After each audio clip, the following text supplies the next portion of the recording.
এখন পিত্তথলিতে যদি স্টোন থাকে কি কি সমস্যা, যে অপারেশন না করলে কি কি সমস্যা হতে পারে। এই স্টোনগুলা, এই যে পিত্তথলির যে নালীটা আছে এই নালীটা কিন্তু বেশ সরু থাকে, সরু, এখানে যে আটকে যেতে পারে। পিত্তথলি থেকে মিউকাস তৈরি হয়, পিত্তথলি নিজেরই একটা রস উৎপাদন করে, সেই রসগুলা তখন এদিক দিয়ে পাস হতে পারে না, পিত্তথলি ফুলে যায় এবং ওই সময় ইনফেকশন হয়, ব্যথা হয়, যাকে আমরা বলি অ্যাকিউট কোলিসিস্টাইটিস। অ্যাকিউট কোলিসিস্টাইটিস মানে পিত্তথলির ব্যথা।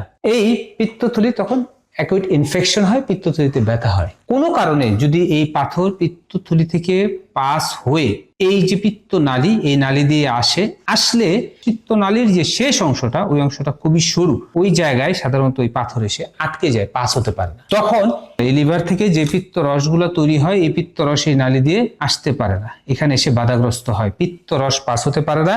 তখন আপনার রোগীর জন্ডিস হয়, পেটে ব্যথা হয়, জ্বর হয়, বমি হয়, একে আমরা বলি কোলাঞ্জাইটিস। এবং এটা কেন হচ্ছে? পিত্তথলির পাথর পিত্ত নালীতে যে আটকে যায়, আটকে গেলে এই কমপ্লিকেশন গুলো হয়।